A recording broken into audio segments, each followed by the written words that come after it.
Hello everyone, I am your law Sahyogi and today we will be discussing about fundamental rights and duties. अब हमारे fundamental rights बने क्यों थे? So that every individual can live with dignity and freedom. और ये हमारा constitution protect करता है कि हर सिटीज़न को फंडामेंटल राइट्स मिलें. और फंडामेंटल राइट्स होते क्या हैं? Inherent freedoms guaranteed to all citizen by the constitution.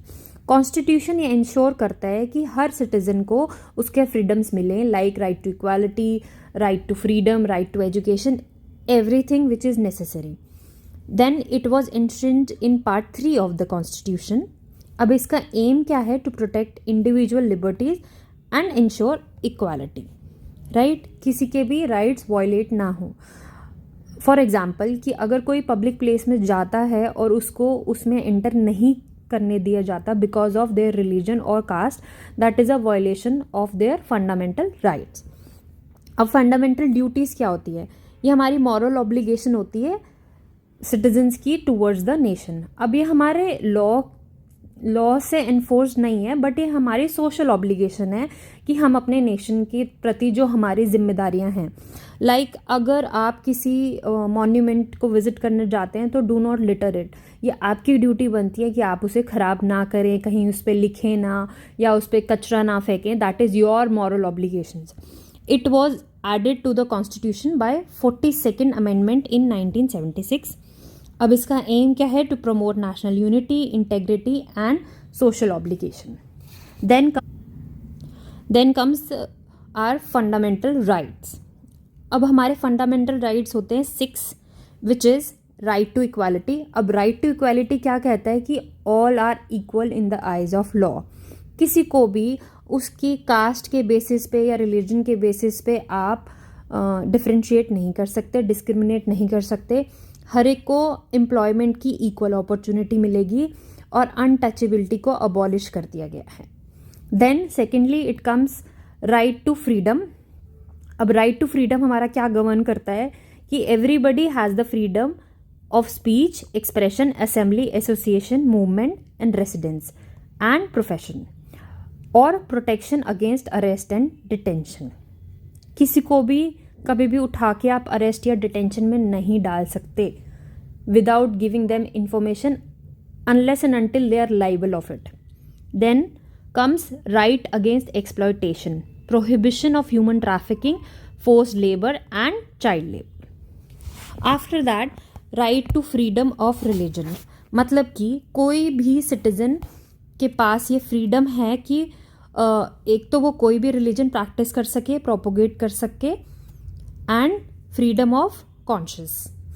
Then comes cultural and educational rights, protection of minority interest, right to establish educational institution. Then last not the least, right to constitutional remedies.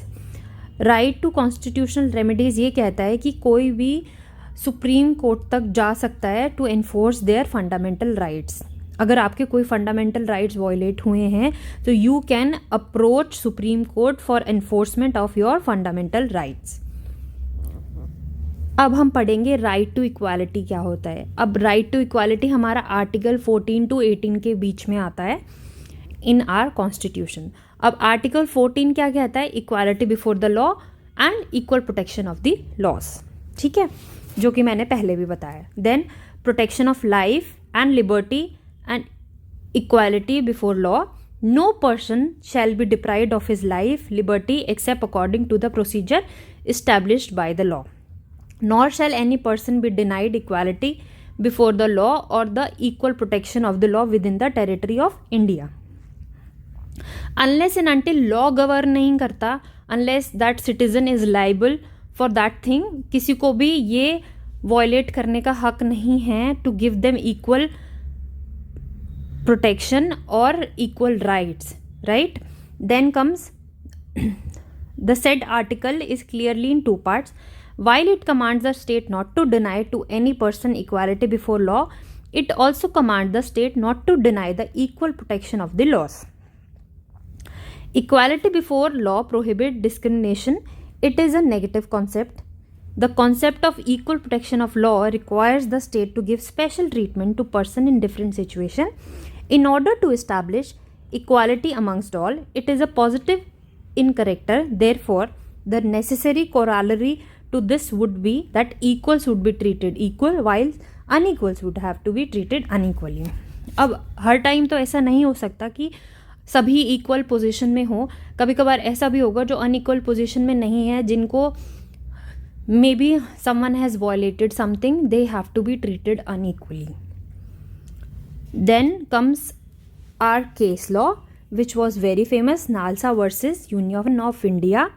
Why this was a landmark judgment? Because इसमें हमारे transgender के rights recognised हुए थे. It was considered as third gender under the constitution. अब इसके की highlights क्या थे? एक तो थर्ड जेंडर रिकॉग्नाइज हो गया था और इसके राइट्स इक्वल प्रोटेक्शन दिया गया था under article 14, 15, 16 and 21 of the Constitution. Then it also said right to self-identification. The judgment upheld the right of individual to self-identify their gender as male, female or third gender, irrespective of medical procedure or physical characteristics. इसमें ये right govern हुए थे. Then social and economic rights. The court directed the government to treat transgender person as socially educationally backward classes, ensuring their inclusion in the reservation policies for job and education. अब इसमें उनको socially backward class इसलिए बोला गया ताकि उनको reservation मिले in job and education. उसमें सोशली बैकवर्ड क्लास करके उनको ये रिजर्वेशन दी गई. ठीक है. Then prohibition of discrimination.